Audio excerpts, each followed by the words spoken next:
할렐루야. 서로 축복 인사하겠습니다. 하나님 은혜가 함께 하시기 바랍니다. 반갑습니다.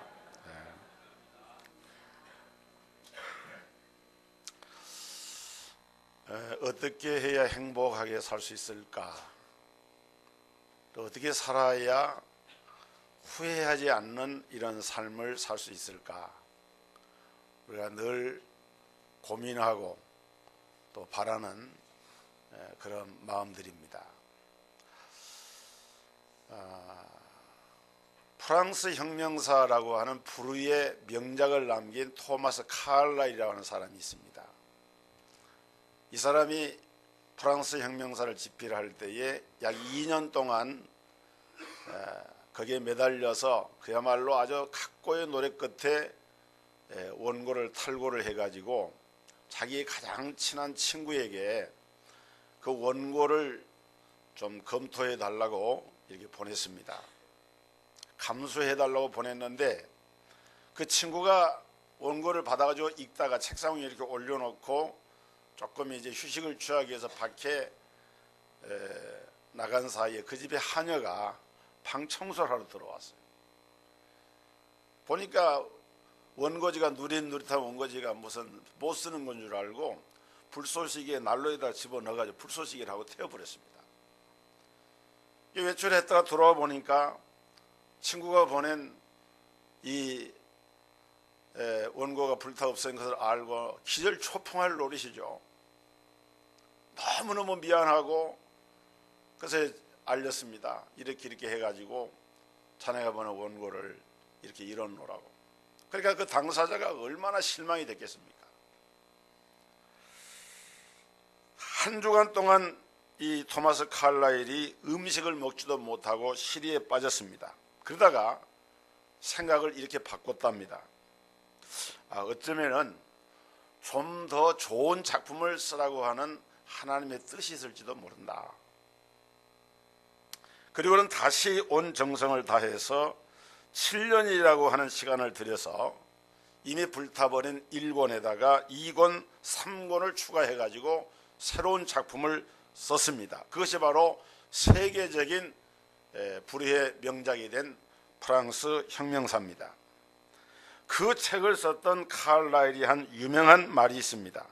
분명한 목적이 있는 사람은 험난한 길에서조차도 앞으로 나아가고 아무런 목적이 없는 사람은 가장 순탄한 길에서조차도 앞으로 나아가지를 못한다. 그렇습니다. 우리 인생에 있어서 분명한 목표, 분명한 목적이 있는 사람은 어떤 어려움이나 난관이 와도 그 목표가 분명하면은 그것을 꿰뚫고 전진해 나아갑니다. 그러나 목적이 분명하지 못하면은 조금만 어려운 일을 만나도 쉽게 포기하고 주저앉아 버리고 맙니다. 사랑하는 성도 여러분, 요즘 여러분은 어떤 삶을 살고 계십니까? 여러분은 힘들고 어려운 고비가 닥쳐올 때 어떻게 대처를 하십니까? 과연 믿음으로 전진하고 계십니까? 아니면은 에라 모르겠다 그러고 주저앉아 버리십니까? 목적이 없는 사람은 왜 내가 이 고생을 해야 하는가? 포기하고 주저앉아 버립니다. 이런 사람들은 하루하루가 행복할 수가 없습니다. 불행한 생활을 계속하게 됩니다. 성공하는 사람들의 공통적인 특징은 자기 자신에 대한 정체의식이 분명합니다. 정체성이 분명해요. 내가 누구인가? 내가 뭘 하고 살아야 하는가? 내 삶의 방향과 목표가 어디인가를 분명하게 인식하고 인지하고 살아갑니다. 적어도 예수님을 믿는 예수 그리스도를 주님으로 믿고 고백하는 성도라면 내가 누구이며 왜 인생을 살아야 하는지 내 인생의 목표가 무엇인지를 분명하게 하고 살아야 한다는 것입니다. 여러분, 오늘 내가 누굽니까? 왜 내가 존재합니까? 내가 지금 숨쉬고 밥을 먹고 활동하면서 살아야 하는 이유와 목적이 어디에 있습니까? 오늘 이 성경에 보니까 하나님께서 세례 요한을 이 세상에 보내셨다. 그런데 그냥 보내신 것이 아니라 목적이 있다는 거예요. 이 말씀은 단순히 세례 요한에게만 해당되는 말씀이 아니라 오늘 이 시대를 살아가는 우리 모두에게도 똑같이 해당이 되어지는 말씀입니다. 과연 하나님이 우리가 누구이며 어떻게 살아야 하는지를 분명하게 보여주고 있는 것입니다. 첫째로 우리는 나를 세상에 보내신 분이 하나님이심을 믿어야 합니다. 오늘 본문 6절에 보면은 하나님께로서 보내심을 받은 사람이 났으니 이름은 요한이라 그랬어요. 복음서 기자는 세례 요한이 하나님께로부터 보냄을 받은 사람이다, 명확하게 선포를 하고 있습니다. 요한복음을 기록한 기자는 사도 요한입니다. 그런데 사도 요한이 자신을 두고 하는 말이 아니라 세례 요한을 가리켜서 이 세례 요한은 하나님께로부터 보내심을 받았다, 그렇게 기록하고 있는 거예요. 여러분, 예수님을 주님으로 믿고 고백하는 모든 백성들은 다 하나님께로부터 보내심을 받았습니다. 보냄을 받았는데 누구로부터 보냄 받았느냐? 중요한 거예요. 저와 여러분은 하나님이 보내신 사람들이, 천지를 창조하신 전능하신 하나님께로부터 이 세상으로 파송을 받은 사람들입니다. 한번 따라 합시다. 나는 하나님이 보낸 사람이다. 믿으시기를 주의 이름으로 축원합니다. 영어로 대사를 앰베서더라고 말합니다. 이 대사는 한 나라를 대표합니다. 주한 미국 대사, 한국에 주재하는 미국이 보낸 대사죠. 그 주한 미국 대사는 우리 한국에서 활동을 하지만은 미국의 이익을 대변해서 미국의 대통령으로부터 사령장을 받아가지고 한국에 주재하면서 미국의 국가라고는 국가 이익을 대변하는 역할을 하는 사람이 미국 대사입니다. 주한 미국 대사. 이 대사는 한 자연인에 불과하지만은 공적인 위치에서는 한 나라를 대표하기 때문에 그 나라의 대통령에 준하는 그런 대우를 받습니다. 대사가 거주하는 지역은 치해 법권이 됩니다. 우리 한국 경찰이 함부로 들어갈 수가 없어요. 대사를 모욕하는 것은 국가 원수를 모욕하는 것이 됩니다. 그렇다고 하면 우리는 큰 자부심을 가져야 됩니다. 오늘 우리는 누구냐? 나는 창조주 하나님이 이 세상에 보내신 사람, 나는 하나님으로부터 보냄받은 대사, 하나님께서 나와 여러분 한 사람을 뜻이 계셔서 섭리가 계셔서 이 땅에 보내셨다는 거예요. 다시 한번 따라해 볼까요? 나는 창조주 하나님이 이 세상에 보낸 사람이다.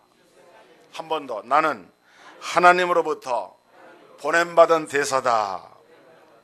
아멘. 믿으셔야 됩니다.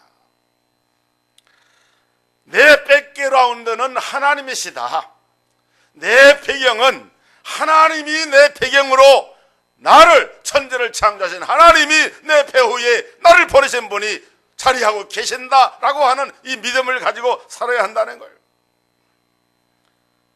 하나님께로부터 보내심을 받은 사람이 났으니 이름은 세례. 6절 한번 우리 본문 볼까요? 다 같이 한번 읽어보겠습니다. 6절 자, 6절 시작. 하나님께로서 보내심을 받은 사람이 났으니 이름은 요한이라. 그 말씀에다가 그 요한이라고 하는 이름 대신에 자기 이름을 한번 넣어서 읽어보겠습니다. 시작. 하나님께로서 보내심을 받은 사람이 났으니 이름은 김송수라. 자기 이름 됐습니까? 네, 그렇습니다. 하나님께로부터 보내심을 받은 사람이 났으니 이름은 요한이라. 여러분, 왜 대통령 주변에 사람들이 비리를 저지를까요? 대통령 비서들이나 대통령 친인척이나 이런 사람들은 대통령이라고 하는 이 백그라운드가 있기 때문에 그 사람에게 뇌물을 줘서 그 힘을 이용해서 뭔가 이득을 챙겨보겠다고 하는 의도를 가지고 접근을 하는 것입니다. 다시 말하면 세상의 대통령을 백그라운드로 가지고 있으면 그 힘이 굉장히 센 거예요. 그런데 우리는 대통령 정도의 백그라운드가 아닙니다. 다윗이 말한 대로 나의 힘이 되신 여호와여 내가 주를 사랑하나이다. 여러분, 하나님을 여러분의 인생에, 여러분의 삶에 백그라운드로 삼으시기를 주의 이름으로 축원합니다.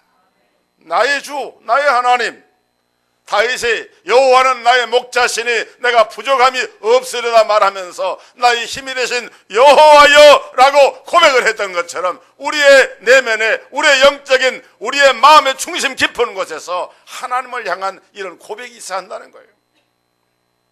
우리 예수님도 부활 승천하시면서 제자들에게 약속하셨습니다. 볼지어다 내가 세상 끝날까지 너희와 항상 함께 있으리라 하시니라.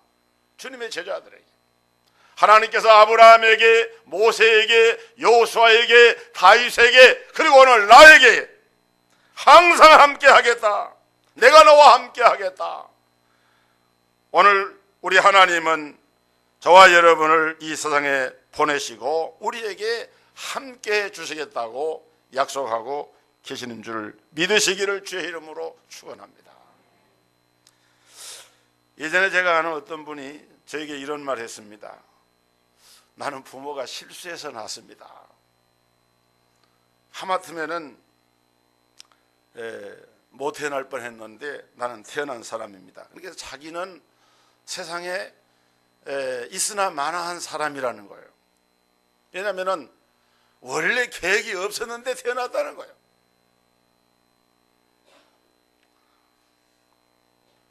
여러분, 적어도 우리 예수님을 믿는 사람이라고 하면 절대로 이런 말을 해서는 안 됩니다.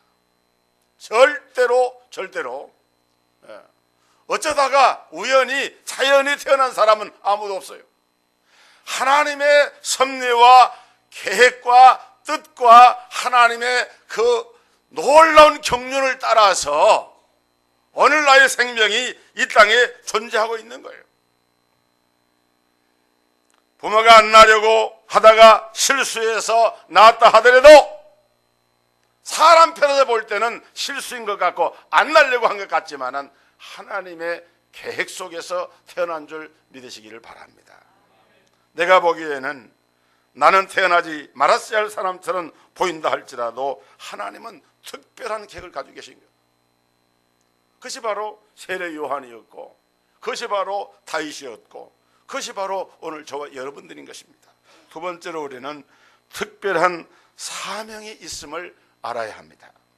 7절에 보면 저가 증거하러 왔으니 곧 빛에 대하여 증거하고 모든 사람으로 자기를 인하여 믿게 하려 함이라. 하나님이 세례 요한을 세상에 보내시면서 일거리를 주셨다. 그 일이 뭐냐? 빛에 대해서 증거하는 일이라는 거예요. 그 빛이 누굽니까? 예수님이죠. 그러니까 세례 요한은 빛을 증거하기 위해서 온 거예요. 세례 요한은 예수님을 증거하기 위한 사명을 가지고 온 겁니다. 이게 세례 요한이 받은 일거리입니다. 그것이 그의 사명입니다. 일거리라고 하는 말을 다른 말로 표현하면 양식이라는 말로 바꿀 수가 있습니다. 여러분, 사람의 일은 그 사람이 살아야 하는, 존재해야 하는, 또 그 사람이 움직여야 하는 동력인이 됩니다. 그 사람을 움직이게 하는 원인이 되는 거예요. 예수님께서 요한복음 4장에 보면은 그 수가성에 있는 야곱의 우물가에 잠시 쉬시다가 그 물길로 온 여인을 전도하는 장면이 나오죠. 전도를 한참 하시는데 제자들은 동네에 먹을 걸 사러 들어갑니다. 그게 와서 보니까 와서 음식을 갖다가 예수님께 드렸어요. 근데 이미 여인은 이제 예수님께 전도를 받고 내가 메시아를 만났다, 내가 행한 모든 일을 내게 말한 이 사람을 와 보라, 이는 그리스도가 아니냐라고 하면서 희열에 넘쳐서 동네에 들어가서 예수 그리스도를 증거하고 있습니다. 그리고 휘어져 추수하게 된 곡식처럼 많은 동네 사람들이, 그 사마리아 사람들이 예수님께로 이제 몰려오게 됩니다. 그 일하기 바로 직전에 제자들이 먹을 것을 예수님께 드리면서 예수님 잡수세요, 시장하시니까 점심때. 그때 예수님 하신 말씀이 내게는 너희가 알지 못하는 먹을 양식이 있다 그랬습니다. 그렇게 제자들이 놀래가지고 우리가 양식 사러 갔는데 누가 중간에 예수님께 무슨 점심거리를 갖다 드렸는가, 이렇게 생각을 했다는 거예요. 그때 주님이 요한복음 4장 34절에 보니까 예수께서 이르시되 나의 양식은 나를 보내신 이의 뜻을 행하며 그의 일을 온전히 이루는 이것이니라 그랬습니다. 나를 보내신 이의 뜻을 행하며 그의 일을 온전히 이루는 이건 뭡니까? 이게 사명이죠. 일거리입니다. 하나님의 뜻을 행하며 온전히 이루는 이 일거리가, 이 사명이 바로 주님께는 양식이다, 이렇게 말씀한 거예요. 여러분, 양식이 뭡니까? 양식은 한마디로 밥입니다. 우리가 밥을 먹는 이유는 밥을 먹고 힘을 내서 일을 하기 위해서죠. 그러니까 양식은 힘을 제공하는 것인데, 이 힘을 제공하는 것이 먹는 음식만이 힘을 제공하는 것이 아니라 일거리가, 사명이 주어져 있을 때 그것이 그 사람에게 힘의 원천이 되고 동력이 되고 힘이 된다, 이렇게 주님이 말씀을 한 거예요. 오늘 우리 성도들이 살아가야 하는 동력을 제공하는 것이 바로 하나님이 부여한 사명, 하나님이 부여한 일에서 나온다 하는 것을 믿으시기를 주의 이름으로 축원합니다. 그럼 여러분들에게 주어진 사명이 무엇입니까? 이 세상에 이유 없이 태어난 사람은 아무도 없습니다. 어쩌다 태어난 사람은 더구나 없습니다. 그렇기 때문에 일단 태어났으면 그 사람은 어떤 사람입니까? 하나님의 계획이 있는 사람입니다. 거룩한 사명이 있는 사람입니다. 일거리가 주어진 사람입니다. 세례 요한처럼 빛에 대하여 증거하도록 부름을 받은 것이 오늘 우리 성도들이라는 거예요.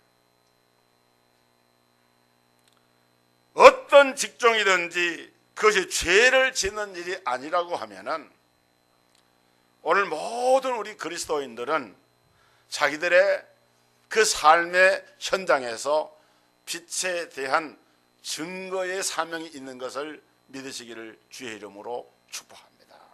이걸 깨달아야 돼요. 이걸 일거리다, 이게 양식이다, 이게 내게 힘을 주는 것이다, 내게 이게 복된 것이다. 일거리, 양식, 힘이 되는 원천, 이것을 하나님이 우리에게 사명으로 주셨다, 그 말입니다. 세 번째로 우리 모두는 주님이 들어 쓰시는 도구임을 깨달아야 됩니다. 8절에 보면은 그는 이 빛이 아니요 이 빛에 대하여 증거하러 온 자라. 여러분, 세례 요한은 인생에 있어서 그는 자신이 주인공이 아니라고 하는 것을 잘 알고 있었습니다. 주인공이 아니라 나는 하나님이 들어쓰시는 도구다. 그래서 그는 자신을 가리켜서 나는 광야의 외치는 자의 소리라고 했고, 주의 길을 평탄케 하러 온 사람이라 했고, 그는 흥하여야겠고 나는 쇠하여야 하리라 말했고, 나는 그분의 신들매를 풀기도 감당치 못할 자라 말하면서 예수 그리스도를 증거하는 일을 불꽃처럼 태우는 삶을 살았습니다. 그리고는 헤롯의 칼날에 형장의 이슬로 사라져서 순교의 사명을 감당하고 이 세상을 떠나게 됩니다. 세례 요한은 자기가 누구인가를 바로 알았습니다. 오늘 저와 여러분들에게도 이 세례 요한의 자세가 필요합니다. 내 삶에 있어서 내 삶의 주인이 누구인가? 바울은 갈라디아서 2장 20절에서 그런 고백을 합니다. 내가 그리스도 예수와 함께 십자가에 못 박혀 죽었나니 그런즉 이제는 내가 산 것이 아니요 오직 내 안에 그리스도께서 사신 것이라. 이제 내가 육체 가운데 사는 것은 그리스도 안에 거하는, 그리스도 안에 사는 것이라고 바울은 고백을 했어요. 그러니까 내가 지금 사는 것은 내가 산 것이 아니고 내 안에 그리스도가 사신 것이고, 다시 말하면 나는 종의 자리에 들어가고 내 삶의 주인은 주님이시다, 예수님이 주인공이시다, 철저하게 자기의 주도권, 오너십이라 그러죠. 오너십. 그 주도권을 주님 앞에 이양을 하고 겸손하게 엎드려서 주님 말씀하세요, 나는 순종하겠습니다 하고 살았다, 그 말입니다. 세례 요한은 그런 삶을 살았어요. 나는 이 빛이 아니요 이 빛에 대하여 증거하러 온 자다.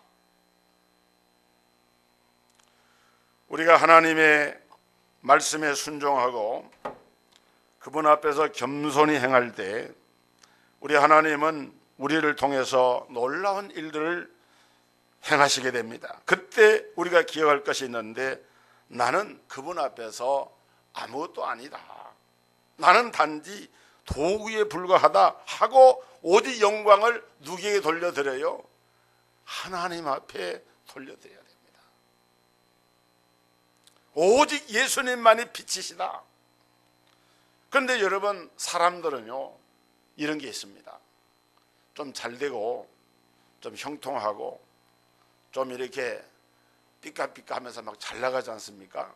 그러면은 자기가 잘해서 잘된 걸 생각을 해요. 착각하는 거죠. 그리고 하나님께 돌릴 영광을 하나님께 돌리는 것이 아니라 마치 자기가 잘해서 그런 것처럼 그 영광을, 하나님께 돌려야 할 영광을 하나님께 돌리지 않고 사람들로부터 인정받고 사람들로부터 칭찬받고 사람들이 알아주고 사람들이 대접해주는 그런 것에 익숙해져 가지고 자신도 모르는 사이에 주님 앞에서 내가 주인 행세라고 산다는 거예요. 특별히 사람들에게 존경받고 싶고 칭찬받고 싶은 사람들, 인정받는 그런 분들일수록 조심해야 할 것이 뭐냐? 우리는 빛이 아니라 단지 이 빛을 증거하는 사람들이다. 이 사실 항상 우리가 마음속에 늘 자신에게 깨우쳐야 한다는 거예요.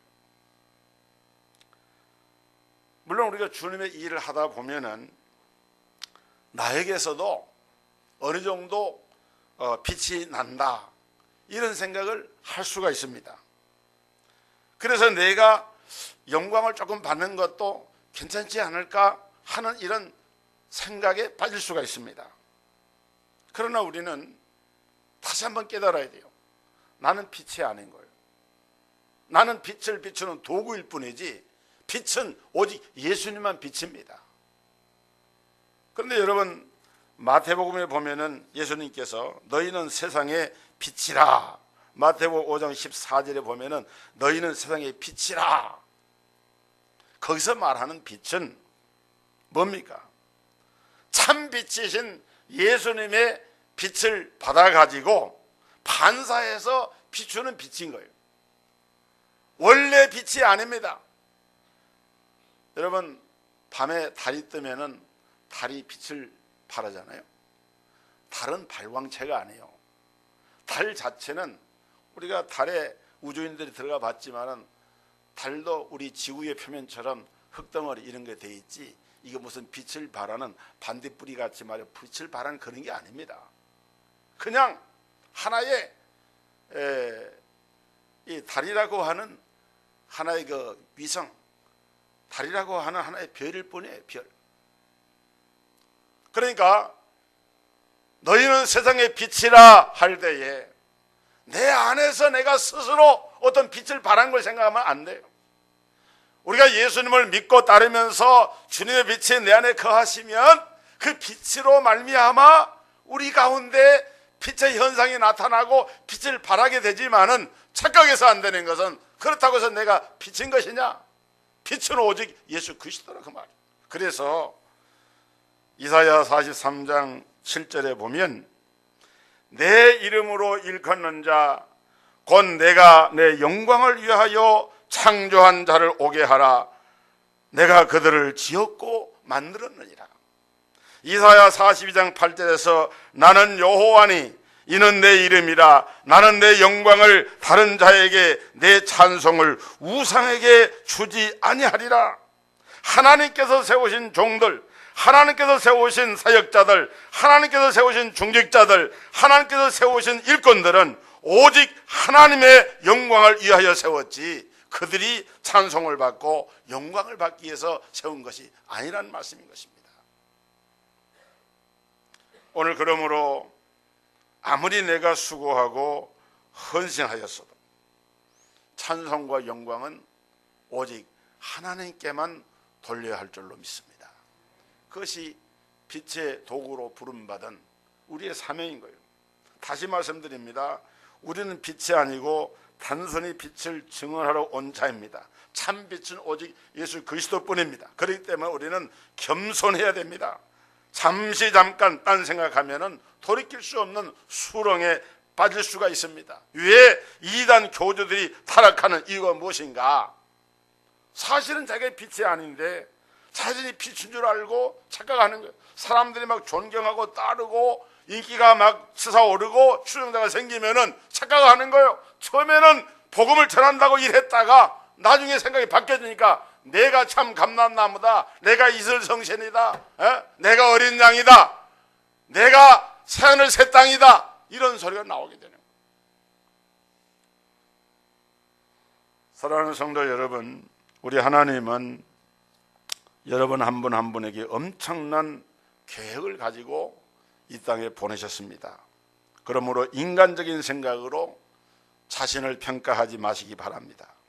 여러분을 세상에 보내신 분은 하나님이시고 하나님은 여러분 한 분 한 분에게 엄청난 사명을 주셔서 일거리를 주셔서 동력을 주셔서 그 하나님의 일을 양식으로 주셔서 일하게 하셨다고 하는 사실을 마음에 담고 여러분을 향하신 하나님의 위대한 계획을 바라보고 큰 꿈을 가지고 살아가는, 정말 하나님 앞에 영적인 정체성을 바로 하고 왜 내가 존재하며 왜 내가 살아야 하는지, 내 삶의 인생의 목적인지를 분명히 알고 그 하나님의 뜻을 따라서 순종하는 이 사명자들이 되시기를 주의 이름으로 축원합니다.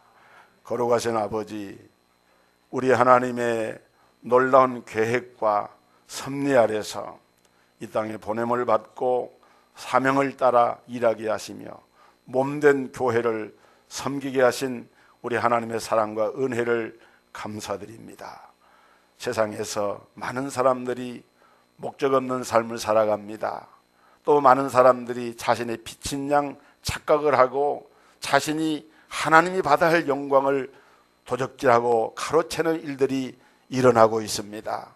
오늘 저희들은 오직 예수 그리스도가 내 심령 중심의 주가 되시고 왕이 되셔서 내 모든 삶의 주권을 가지고 성령의 인도받는 삶을 살게 하시고 겸손히 엎드려서 빛의 증언자로서 빛을 발하는 도구로서 이 사명을 끝까지 감당해서 하나님 앞에 영광을 돌리며 하나님의 기뻐하신 온전한 뜻을 이루는 삶을 살아가는 진정한 믿음의 승리자들로 되게 하여 주옵소서. 예수 그리스도 이름으로 기도하옵나이다. 아멘.